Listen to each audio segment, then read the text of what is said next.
Chair, you are live. Good morning, everybody. I'd like to welcome you all to the February 10th, 2022 regular meeting of the Financial Advisory Commission for the City of Annapolis. We have with us at the start, and it is now about 8:05. So we have commission members in addition to myself, Ed Meehan, Jim Cardillo, Frank Brown, Commission member Perry Hepworth. And Perry, welcome. Nice to have you aboard. And we have, so I see we also have Alderwoman O'Neill just joining us, and somebody who is identified as owner. I don't know who that is. So if you would identify yourself. Whoever has renamed as owner.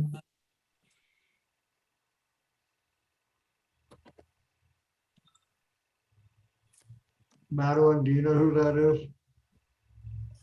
No, I gave them permission to talk. I was going to ask the same thing, but I might remove that now. I'll give one more chance to owner to identify yourself. Right. Also see Jody Dickinson, Finance Director.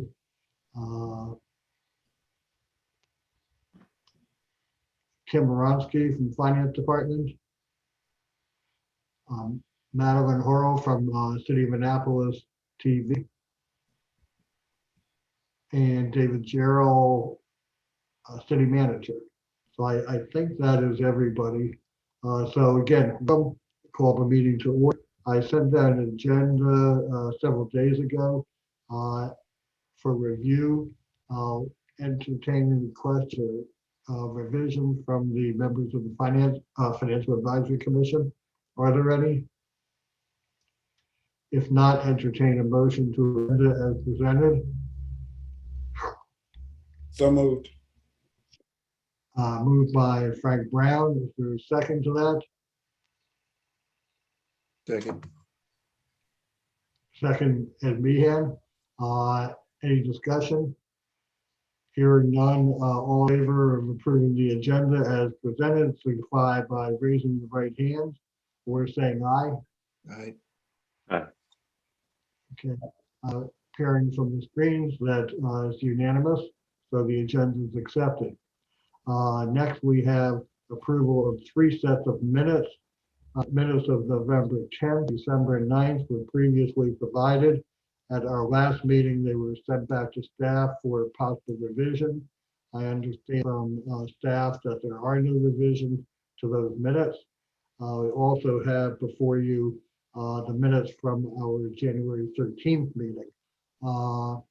So even though the minutes from November 10th and December 9th are not as detailed as we've expected in the past and hoped for, I would hope that we could approve them and just move on. And hopefully moving forward, the minutes can be a little bit more detailed than they have been in recent months. And if you recall, commission members, last meeting, we had a detailed discussion about the minutes. And because these are more in the nature of action minutes than transcript minutes, if something that you want to ensure is captured in the minutes that you are saying or talking about, you'll need to advise that your comments are for the record. And if they're identified for the record, then I understand they will be captured in that way in the minutes. So that having been said, let's go one by one. Minutes of November 10th. Is there a motion to approve those minutes? I have November 15, correct, sir? Correct. November what? 15? November 15th? Okay, my Oh, no, I error on apologize. the, I apologize. No, sorry. Incorrect information. You're right. okay. So, yeah, let's start Thank with you. November 10th. Is there a motion to approve the minutes of number 10? So moved. Okay. Second. Moved by Jim Cardillo, second by Frank Brown. Any further discussion on those minutes? Hearing none, all in favor, raise your right hand or signify by saying aye. Aye. Ayes. Approved unanimously. Next, we'll go to the minutes of December 9th. Same thing. First, I'll entertain a motion to accept them or approve them. And if motion is made, then I'll entertain any comments. So is there a motion to accept or approve the December 9th, 2021 meeting minutes?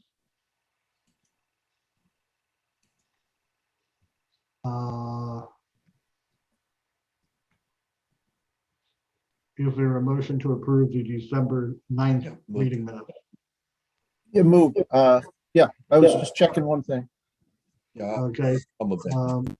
Motion by Jim Cardillo to approve. Is there a second? second. Frank, thank you, Frank. Frank Brown seconded. Any discussion, further discussion on this? Hearing none. All in favor signify by saying aye or raising your right hand. Aye. Okay, opposed? Unanimously approved. Thank you.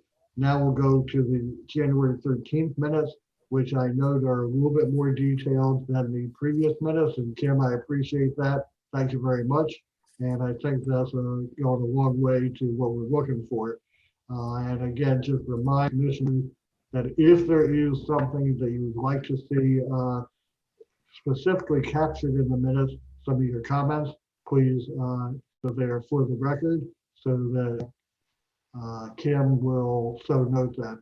So that having been said, entertain a motion to approve the January 13th, actually it should be January 13th, 2022 minutes. I apologize on that. Is there a motion to approve those minutes? So moved. Seconded. Moved by Frank Brown, seconded by Jim Cardillo. Any discussions or comments about the January 13th? Yes, Alderwoman Tierney. Thank you, Mr. Chair. I just, for point of clarification on one item, please. It reads, Let Ms. me pull them on the computer.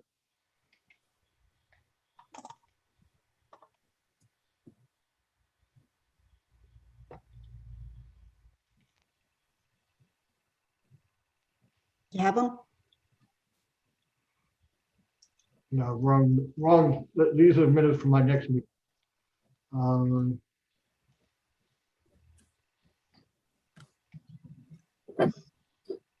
Okay,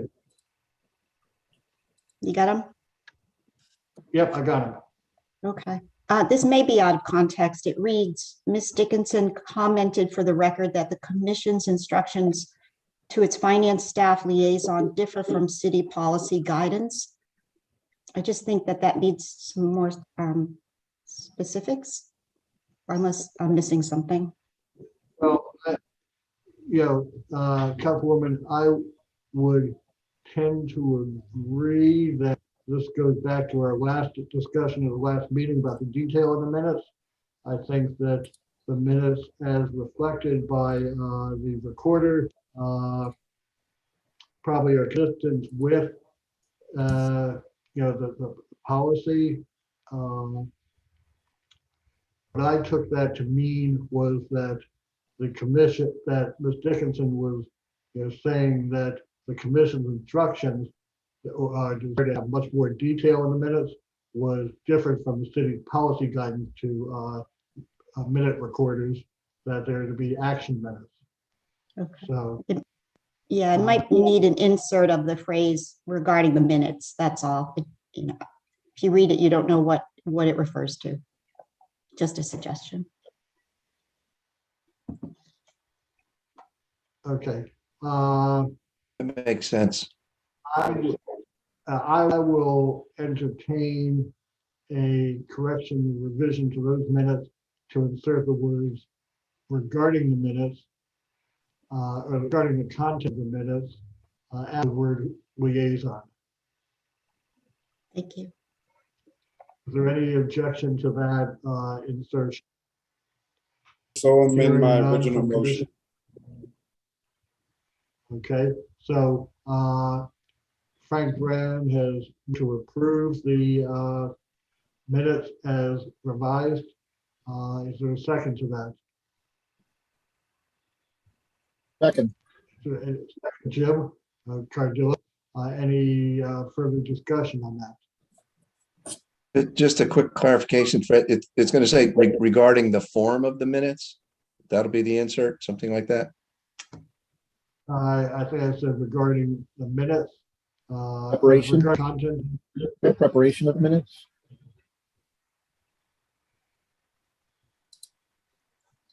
Okay, I can accept regarding the preparation of minutes after liaison. Any objection from commission members to the slight alteration in wording? No. No. Okay, so Mr. Movement, Mr. Brown, is that okay with you? Yes, sir, it is. I so Okay. amend my So, motion to include that wording. So we can move on from the minutes. I think there motion made by Mr. Brown, seconded by Mr. Cardillo.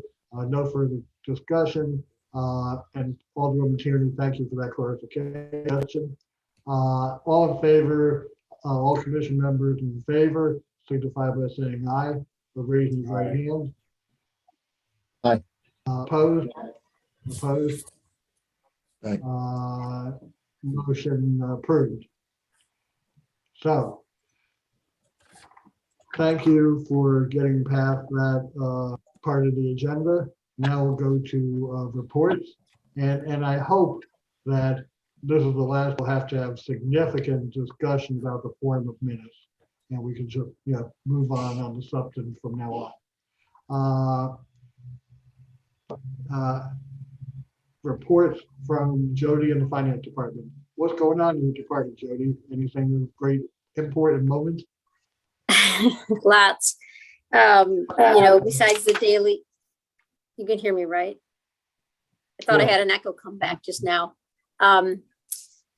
We work every day. I'm bombarded. It's amazing how many emails come in that you have to answer. So there's tons of stuff going on during the day.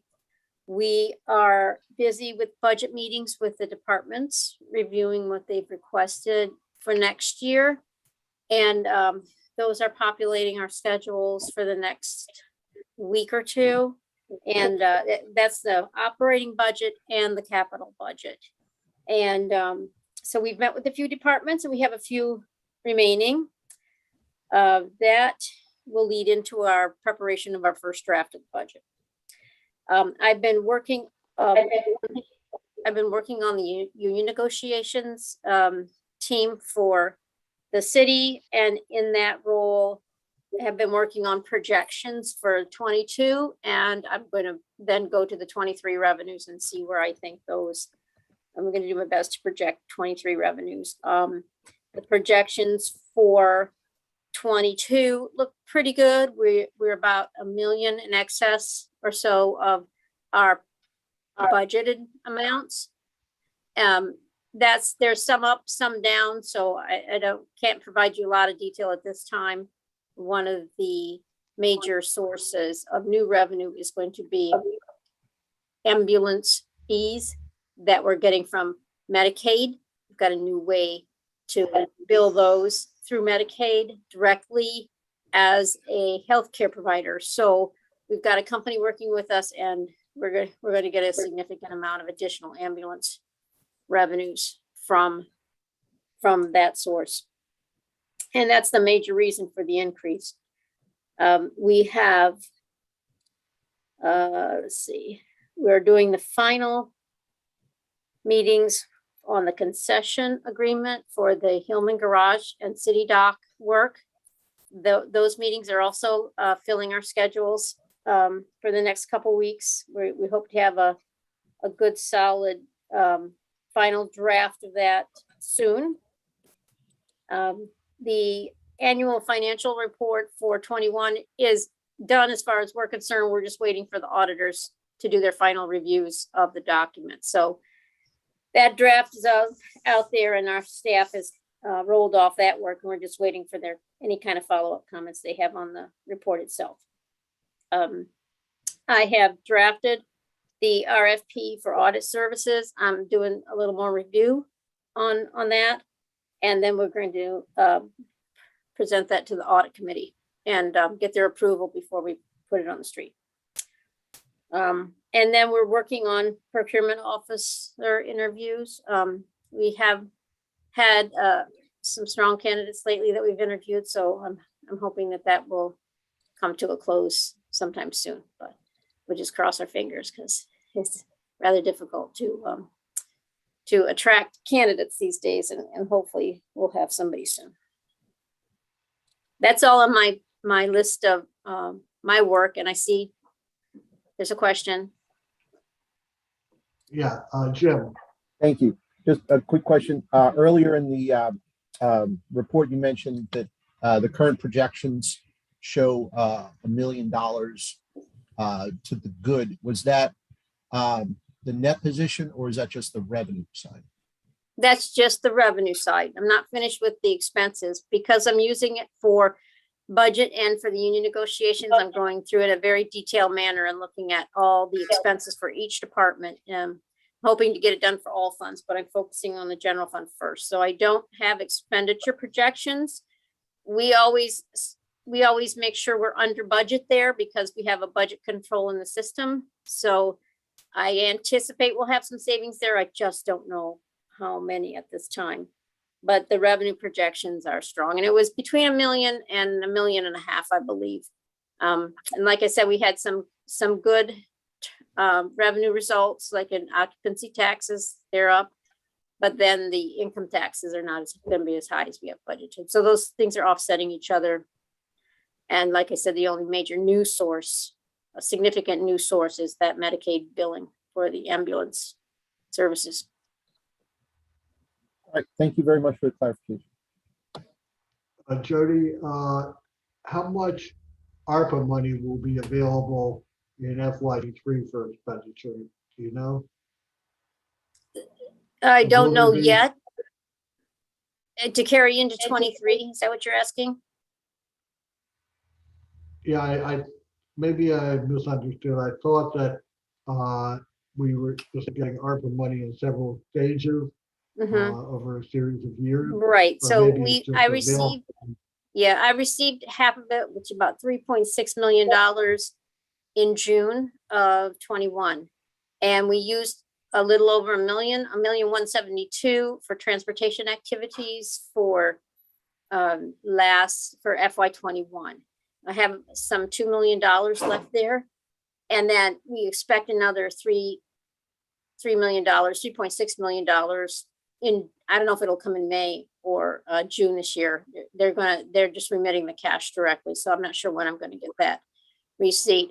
And that cash will stay here. And if we need it for our FY22 activities, I won't know that till we're closing the books for the year to see if the general fund did fall short of revenue expectations. We have some of that ARPA funding plugged into the revenue side of our budget for 22. There was $3 million that we anticipated needing. And the better we do with our activities, the less of that ARPA money we will need to use. And I won't, like I say, I won't know the exact amount of ARPA we'll be using towards 22 operating activities until we start closing the books on the general fund, the parking fund, and the transportation fund. And then whatever we have left, we'll carry into next year. And until we develop the 23 budget fully, we won't, and finish the union negotiations, we will not know how much we'll need to use next year. Thank you, Jody. Any questions on Jody's report?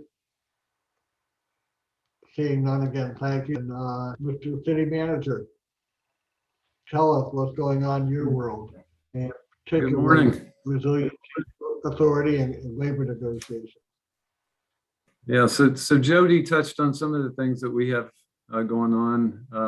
Of course, our current focus right now is on the Hillman garage agreement, trying to get that wrapped up. That's a unique deal that the city's never done before. It's private-public partnership, 30-year deal for a new garage in which they finance, design, build, operate, and maintain the garage for 30 years on our property, and then turn it over to the city. Large concession payment up front, and then annual payments over the term of the agreement. So there's a lot of moving pieces to that, and we have a lot of people working on that right now. We have consultants who have a lot of expertise in those types of arrangements that are working on that right now. So the resolution for approval of that will be introduced to the city council on Monday. And then we hope to get that passed 2 weeks later. And then the developer will be off to the races to start that project. But a lot of focused attention on that right now. As far as the Resilience Financing Authority goes, the county is still working on that position to make that a county position. It was originally going to be a contract position, but because of the uncertainty about how stable that position may be as a contract position, they're trying to make it as a county position. So they have to go through the county council to do that. And that's the process that's ongoing. There was a selection made, but there's been no announcement because they want to get through this process and get him hired, and then they'll make an announcement. So that's what's happening there. Let's see, labor negotiation, not a whole lot to report. We're meeting with the unions. It's going well. It's very collegial and cooperative, and we all have the same ends. It's, of course, going to be very interesting this year because of the current inflation rate that we're dealing with. And of course, the unions are very concerned about that from a labor perspective. So that definitely adds a level of challenge to the negotiations, the fact that the inflation rate is as high as it is right now. But that's ongoing. That's it. Okay. Great, David. Thank you. Any questions of the city manager on his report? One Jim has question. his hand up. Hearing none. Thank you. Oh, I'm sorry. And I saw the yellow hand there and it just kind of blurry. Hello, Yeah, Mr. Cardillo. Ask your question. It's a subtle way without trying to interrupt. A question with regards to the Hillman Garage PPP. With referencing the parking rates, is there a mechanism in place for the service provider to have rates approved by the city, or is it solely at the discretion of the provider as to the parking rates that are being assessed or will be assessed in the future? It's solely at the discretion of the city. It's not at the discretion of the developer at all. It's solely at the discretion of the city. Okay, thank you. Thank you very much. Okay, let me, I know it's a little bit off track, but I was interested when I read the article in the Capitol the other day about a suggestion for fare-free transit. In other words, making transit available to all without cost. And the first thing that I said to myself was, we've talked about transit and the deficits that have run every year and the subsidies we have to provide to it and and where we're going to make the money if something like that were to happen. Is there any discussion internally, regarding that particular cut, or is that is a report or suggestion has been made and it may be reviewed at sometime in the future, it may not? So Fred, I can respond to that. So we appreciate the hard work that the Transportation Board did to put that together, and they made a presentation to the City Council, I guess in January of their report. Staff in transportation has prepared a response to that, And we forwarded that to the Transportation Board and to the city's Transportation Committee, which is the standing committee made up of council members, so that they can consider that. So they sort of see both sides of the picture on that, of that recommendation. So I'm sure that the Transportation Committee will take that up. In fact, Alderwoman O'Neill is the chair of that, so we won't put her on the spot to ask what her plan is, but we think that they will take that up and consider that. And, you know, from both perspectives, that staff is concerned about that from a revenue perspective, but also just sort of the way that the report was presented. So I think there'll be a rigorous discussion of that on a going forward basis, but that's what we've done so far. Is Transportation prepared a response, a report themselves. Both of those are now with the Transportation Committee. Thank you very much for that explanation. Any comments or questions from anybody on that? Hearing none, and we'll move on to Audit Committee. Jim Crow, any report, Audit Committee? Thanks. Last audit committee meeting was the 18th of January. We welcomed the new chair of the audit committee. In fact, he's here today. Alderman Arnett is now the chair of the audit committee. And we did finally added a new member that's been lingering for a while. In addition to that, we had our, just like in the fact, we had our approval of our annual report in the last meeting. And we did discuss the RFP for the audit, which Jody has prepared. And what was the other new item? Oh, we are undertaking a comprehensive risk assessment of the city, being led by one member of the audit committee, Katie George. Okay, great. And we're still seeking audit committee members. You're seeking what? Audit members? Still seeking you audit said? committee members. Okay. Comments, questions regarding Jim Cardullo's Audit Committee report? Oh, and we are also monitoring the city's evaluation of quarterly performance measures. So we are awaiting the reports from city management as to their interactions with department heads on their performance against the pre-approved measures. And the audit committee's role in that is just to monitor to ensure that the city is following its protocols with regards to the performance measures that were established and the maintenance and the tracking. Good. Jim, thanks. I knew if I paused long enough, you would come up with something else. So that was good. Thank you. I have my Appreciate it. notes. Thank you. All right. Let's move on, unless anybody has anything else, to the unfinished business. I see Bob Burton is not here. I spoke with Bob, or communicated with him by email a couple of days ago.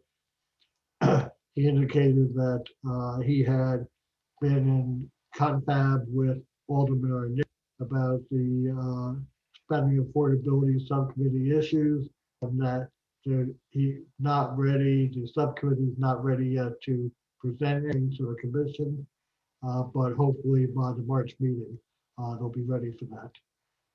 So that would have been Bob's report, had he been here. Alderman Arnett, anything you want to add on that? Or, and me, he had another. No, member, Bob and I did talk. I promised to stay out of his way and let him get the report done. Okay. Ed, anything from you on that? But that sounds that sounds exactly right. So look, that is, I think, where we'll just leave it. Very good. So we'll look forward to a hopefully fuller report next meeting. So let's go to the pension and retirement benefits review. That's something we've had on the agenda for a couple months. We deferred it last month for some further work and review staff. And I know I've communicated with Jody once or twice about this, and she was giving us some thought. So we turn it over to Ed and Jody to see what, if any, comments either of you have, and if we are in any way moving this agenda item forward. So, Jody, want to start? Go ahead. Yes, unless Ed wants to preface the issue at all or explain. One of the things that we had talked about at the last meeting was that Mr. Meehan had put forth some questions about the pensions, where the commission has been wondering about how costly our pension plans are and what our options are for changing those pension plans. We had gotten a detailed comparison of our police and fire pension plan compared to other plans, public safety plans in this region. And for the most part, our plan is comparable. In some instances, it's slightly more generous. I don't remember what those features were individually. And in and amongst the questions that Mr. Meehan had, he wanted to know, what can we change there? And we have control over the pension plan options. We can change any features of the plans, but they are a part of the union agreements. So anything that we change has to be a part of the union negotiation process. So that is limited as far as those negotiations go. I don't recall what the different features were that where we were slightly more generous, but we try to keep those features so that we are competitive with our nearby jurisdictions and can attract police and fire employees to come on board. The other plan I wanted to comment on was the state plan. All of the other employees here at the city are members of the Maryland State Retirement System, their employees' retirement plan. And we have zero control over the features of that plan. They tell us what to pay. They tell us when to pay. They make all the features of the plan, the vesting, timeframes, etc. So we have no control over the features there. The only option we have there is to pull out of that plan. And if we do that and start some other pension plan, such as a defined contribution plan for non-public safety employees, we have to determine how we implement that. And the state had online a guide on how jurisdictions can remove themselves from the plan, but they have pulled that guide offline and said new instructions are coming soon, and that's been several months now, and they're still not revised. So there are ways to remove yourself from the plan. I don't know what the details are. It based on the older instructions, it's not just pulling employee contributions out of the plan. There's some method for removing funds from the plan, but I can't be specific about what those are.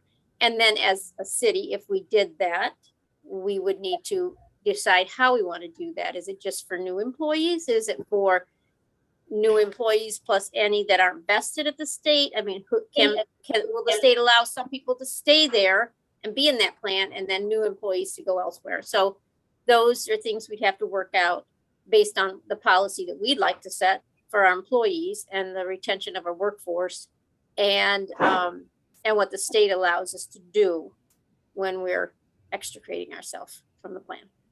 So that's a very general discussion of what we have control over and what we don't have control over. So I'll answer any questions I have, but I don't have the state's guides on how we would do that.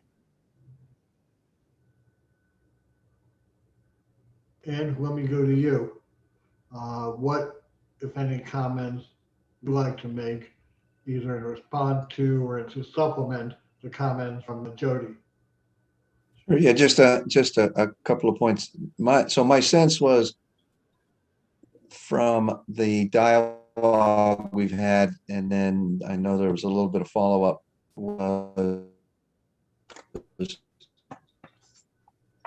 that one, important changes are made. We have to be careful that we're not going to affect in a negative way the city's ability to compete for talent or retain talent.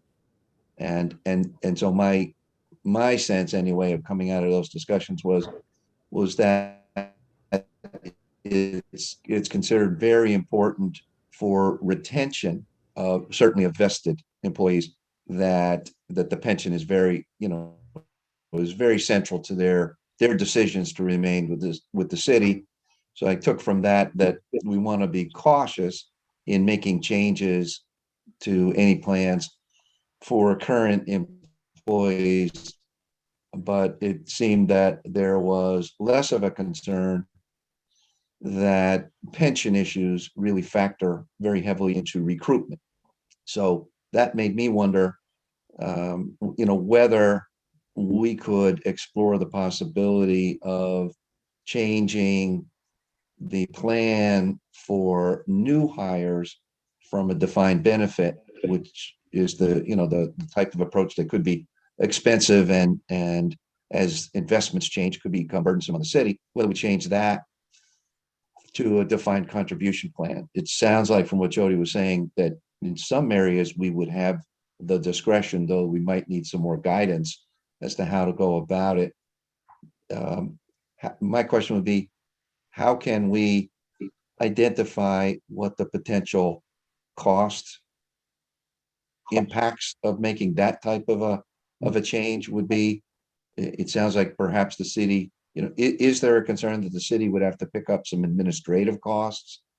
So I don't know right now, based on the available information, is it cost advantageous to make that change without an analysis? But at least in concept, the idea of moving to a defined contribution has been gaining steam, in public and private for a number of years, because it does reduce the risk, and it should be a far lower cost program.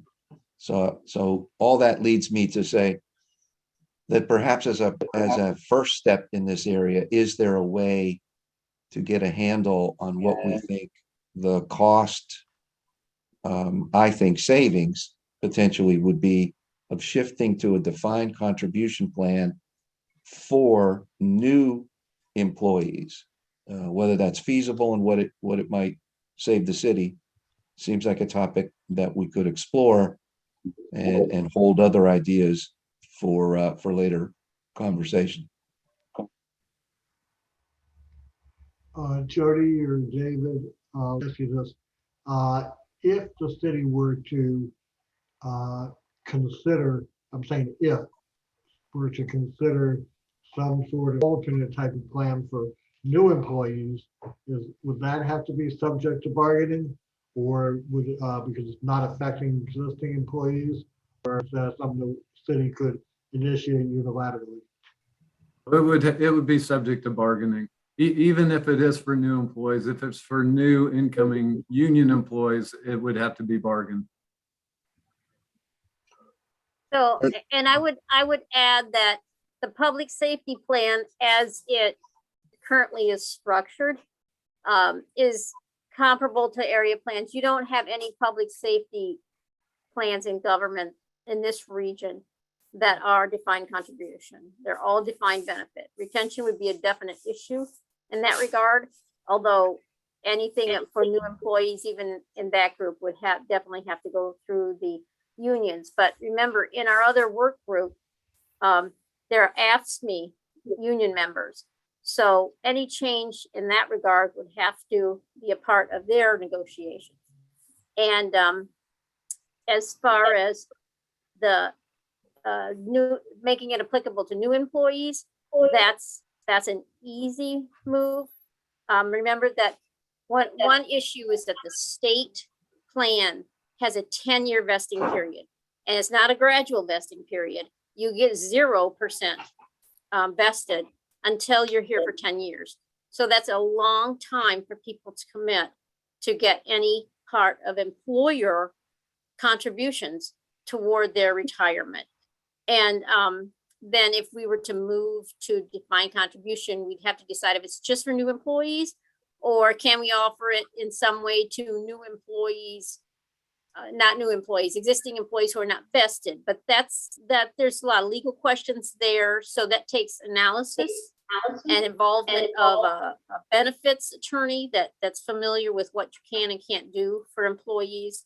And then how would we offer that to existing employees? And what can we get out of the state for those people that have been here a couple of years, contributed, employer has contributed, do we get contributions back from the state? That's why those features from the state as to how you extract yourself from the plan, how that works, what are the details, what decisions we have to make. So it will take a lot of analysis.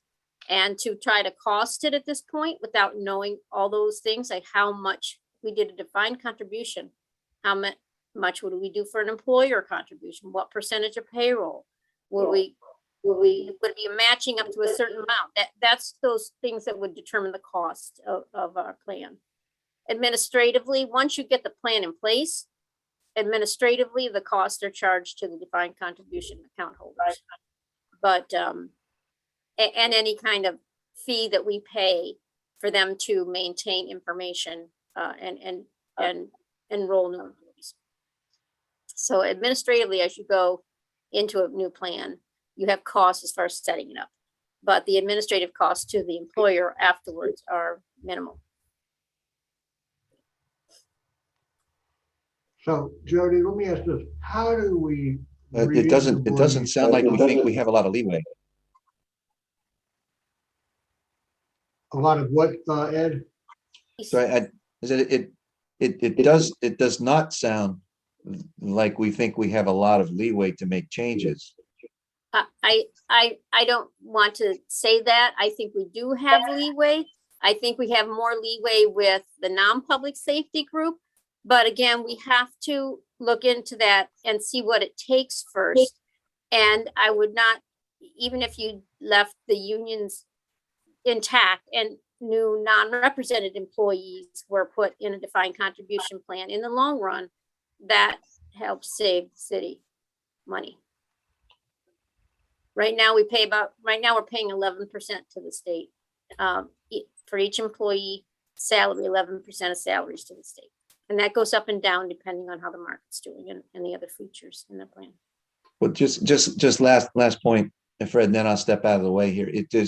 No, feel free to stay in the way. Go ahead. Well, okay. All right. Well, because we're talking about concepts, and that sounds like everybody's being thoughtful about what are the concepts without having an insight into the potential for changes in cost. We're really not in a position, I think, to be able to make any recommendations. Bearing in mind that, of course, one of the things this commission has to be equally sensitive about is not overburdening staff with a lot of extra work that may make it difficult to get existing priorities accomplished. Having said all that, is there a way to get a better handle on at least a preliminary sense of what cost savings might result if there was a shift for at least new employees or employees in areas that are not unionized to a defined contribution? Is that something we could, in the relatively near term, get a rough handle on to see whether it's worth exploring in more detail? I don't know if that's a question for me. I think we'd have to have some professional services come on board and do some kind of analysis for us, both considering attracting and retaining the workforce and what our options are as far as the state plan and what savings we would get depending on what we would want to contribute to a new plan. So that's professional services. That would be the major hurdle from a cost perspective. We would assist, of course, as staff, but you definitely need somebody who knows the industry to give us recommendations on what direction to take. I guess I Jody, think is that- that Oh, the sorry, way go ahead. this would have to play out would be, we'd have to get the council interested in moving forward with this, and then they would ask us to do a study to evaluate the options and what the benefits are. And then we would do that. So, and you know, that would take some time. I definitely think, as Jody mentioned, that we'd have to hire a consultant to help with that. So there's no outside company with that expertise that is already under contract with the city? Your expectation is it would have to be someone new? No, it could be our current, I mean, Jody, what do you think? Boomershine, could they do a study like this? Boomershine can help us, our actuary that helps with our police and fire pension plan, they could do that. We work with a benefits attorney right now on another issue that they're very well versed in looking into new plans and such. But it'd probably be more like an actuarial firm or employee benefits analysis firm, other than Boomershine and our benefits attorney. I don't know of any other that we currently have a relationship with.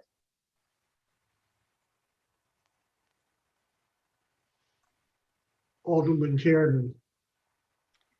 Thank you, Mr. Chair. Since the city manager mentioned the city council, is there a window of opportunity here, Mr. City Manager, on when the council should take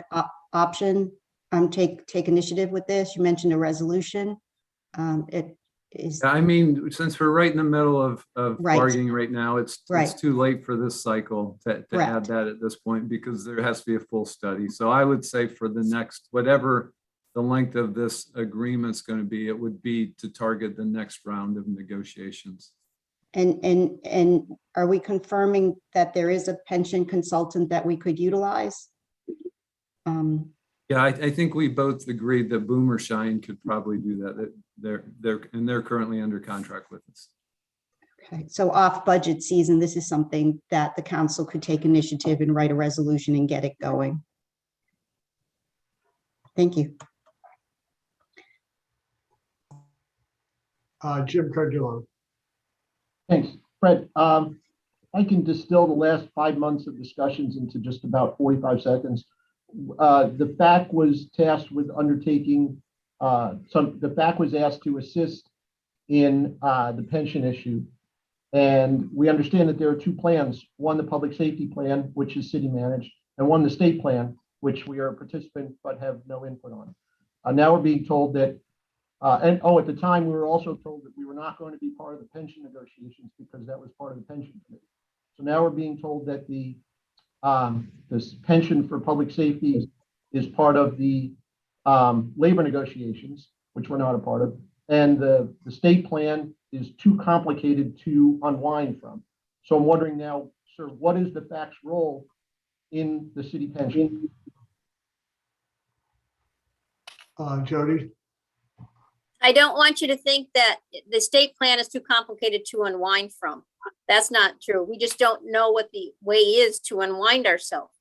And whether as an employer, we'd have to decide if those instructions allow us some flexibility as to who we can pull out and who we would leave there.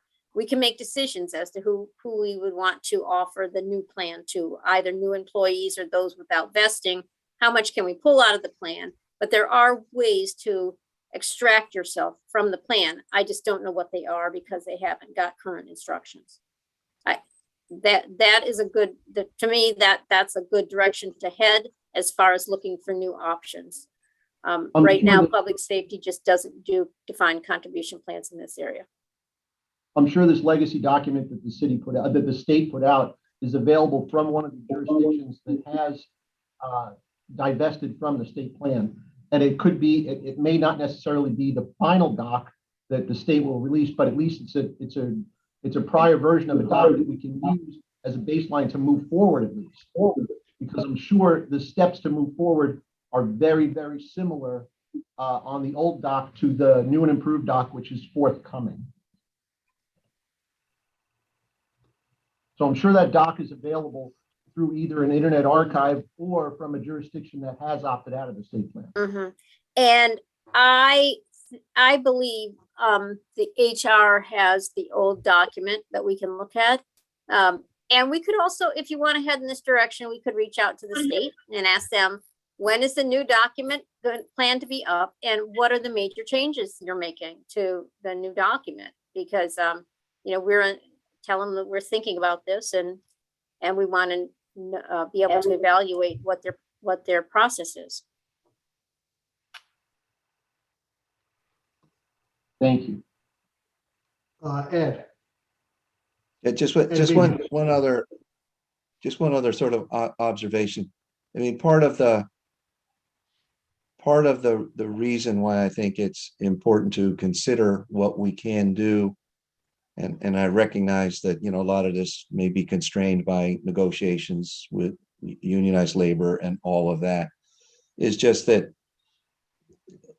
from my understanding of seeing what's publicly reported, and this is an area where I, from a professional perspective, have some familiarity and some involvement, but just looking at recent reports from attributed to Willis Towers Watson, which is a big benefits firm and actuary firm in this area, going back to 1986 in the United States, the existence of defined benefit plans has declined by 73%.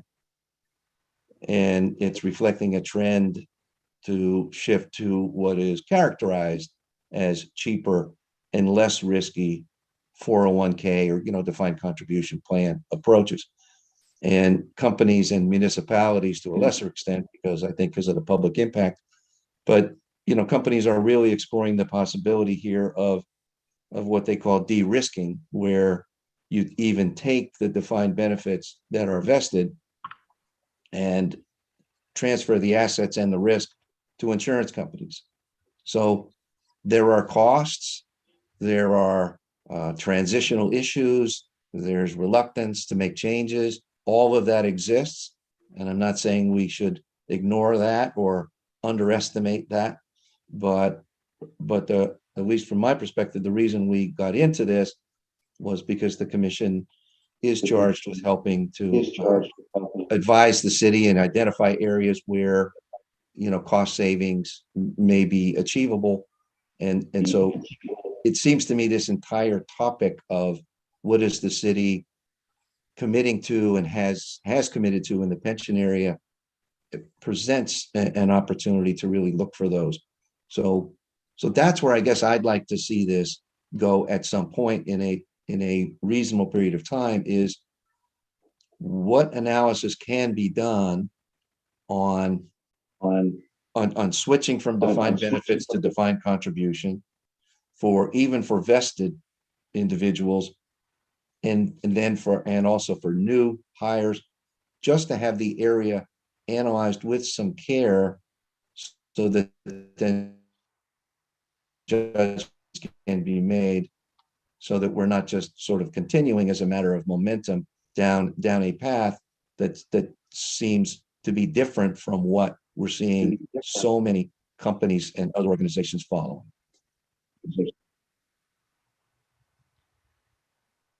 thank you for those words, Ed, that said what I was thinking, but you said them better than I would have. Thank you. And I see Alderwoman Tierney has her yellow hand up, so I'll recognize her next. Thank you. Thank you so much, Mr. Chair. This question might be directed to Ed because he's done a lot of research.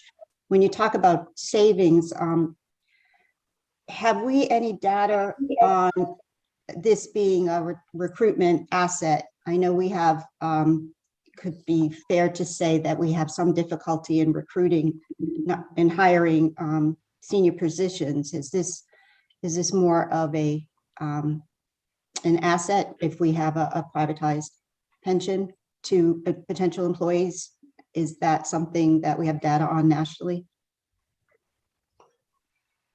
I don't offhand know how much data there is available on that, but have seen some information which seems to be reflective of what I thought the overall concern here was, is that if you're going to change someone's pension as they're getting very close to the point that they wish to draw on it, then that is obviously going to be disruptive.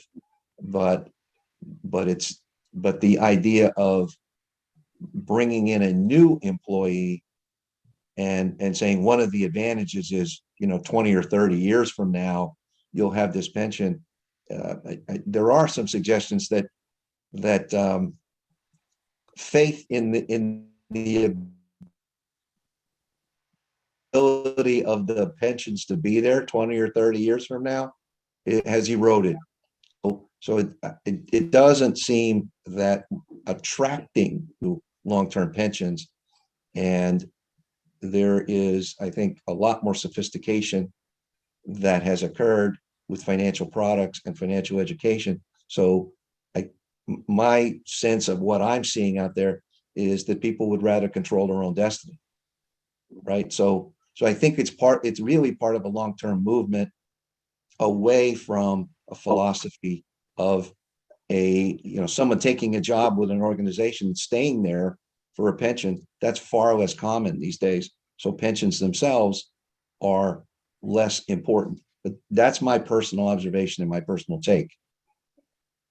Yeah, maybe the city manager might have some insight into that. It's a whole shift of millennials, et cetera, not looking at that long term. But I'm just looking for an asset in hiring.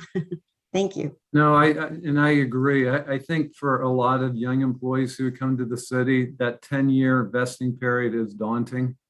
And whether there's a lack of trust that it'll still be there, or just they're so mobile, young people are now, that to stay with the first employer for 10 years is kind of unusual. So we agree that we think as a recruiting tool, probably defined contribution is a better option, because then they can take it with them. We would make vesting much shorter than 10 years for 401k for the city's contribution, and that would be a big advantage to a lot of employees, and they would see it as such when they were coming to work for the city, in my opinion. Thank you. Okay, Perry has his hand up first, and then Jody. So Perry, welcome for your first comments. Yeah, I didn't think I would chime in, but I would just add to, I think that it's from a recruitment standpoint. Again, Perry Hepworth work at Fidelity Investments, and for a recruitment standpoint, their involvement begins with a defined contribution plan, as opposed to defined benefit, where they have kind of zero involvement. So depending on how the 403B may be set up or however, but more often than not, they have at least involvement in choosing the funds or choosing the investment strategies. So that's sometimes, I think, more attractive to for talent. Thank you, Perry. Appreciate it. Jody. Yeah, to Alderwoman Tierney's point, coming to the city nearer the end of your career, such as I have personal experience with, and knowing that 10 years, you have to be here for 10 years. And even as a higher level employee, you got to be here for 10 years to get any employer money towards your pension, which is maybe one of the issues why we're having some, I don't know why these other candidates are not taking these positions, but that is one issue. And that's, if you remember, we had a 401A plan that we were contributing to, and that's why that was set up originally for exempt employees, is because they don't typically stay as long, and that was contributory to attract those higher level positions here. But that we're not contributing to that anymore. So, that is going to be a tool for trying to attract people nearer the end of their career, because you get zero employer dollars toward your retirement if you don't stay for 10 years. It seemed to me that we all were talking about or thinking about the need for some professional study and analysis to determine what, if any, changes to current retirement benefits are desirable, affordable, necessary, etc., for recruitment, retention, for management. And certainly, I think that's well beyond the scope of what the Financial Advisory Commission is capable of doing. And I think listening to Jody and David is something that they believe will require assistance of paid professional consultants. And I don't just disagree with that. So the question I would pose to the two of you is how, if the Financial Advisory Commission were to make a motion or approve a motion requesting city staff to undertake an evaluation and analysis of the desirability, feasibility, of alternate retirement benefit programs for city, new and existing city needs, how would you go about doing that? So If Fred, we again, said, I would recommend that you make the recommendation to the city council that this be studied. This is a back recommendation to the city council that this be studied, and then the city council would then do a resolution or whatever that would be appropriate to ask city staff, ask me to do that study. Okay. Comments, further comments from the members of the FAC?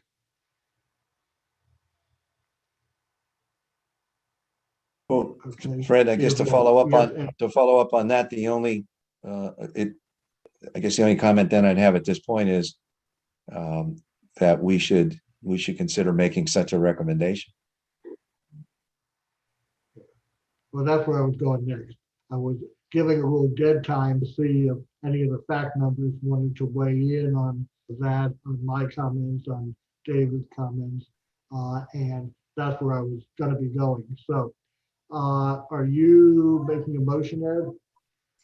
I am indeed making a motion along the lines of what you and David really just articulated, that the FAC make a recommendation to the council to ask staff to undertake a study that would look at the feasibility, the cost and the practical impacts of potential changes to the benefit system in terms of retirement contributions. Okay, I have a motion. I have a question. Because this would involve an appropriation outside the budget, do we need to recommend to the council or to the finance committee? Because the finance committee would have to approve the appropriation. Well, I think that we would make the recommendation to the full council. It would be the council to determine if it want to accept that recommendation, and if so, what steps the council and the administration need to do to implement it in terms of, budgetary appropriations, et cetera. And it may be that the council would say, let's do it next fiscal year, and staff put money for that in the budget. Or they say, yeah, let's get moving with it, and let's see, is there any money available? No. Is there someplace we can do a budget transfer from a reappropriation of funds? But I see that as really a function of the council. When we have made a recommendation or a suggestion to them that just undertake this type of study and analysis. Alderman Tierney? Thank you again. I wanted to reiterate that this is an opportunity that we can recommend it in the next budget cycle, as you say, this cost of a consultant perhaps. So yes, I think the linear process would be your recommendation for framework for a resolution for council approval, and then in the finance committee's review of the budget, their report actually request that additional monies be put in the budget for this, not so that we don't lose another year window of time. Mhm. Okay. Other comments, questions? With a second to Ed's motion?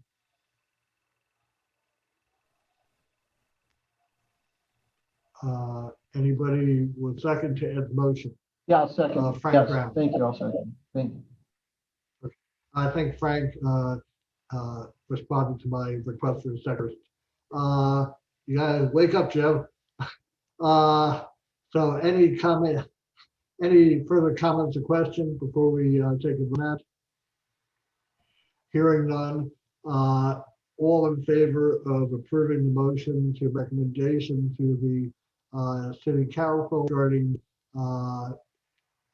possibility of altering current retirement benefit programs, signify by saying aye or raise their hand.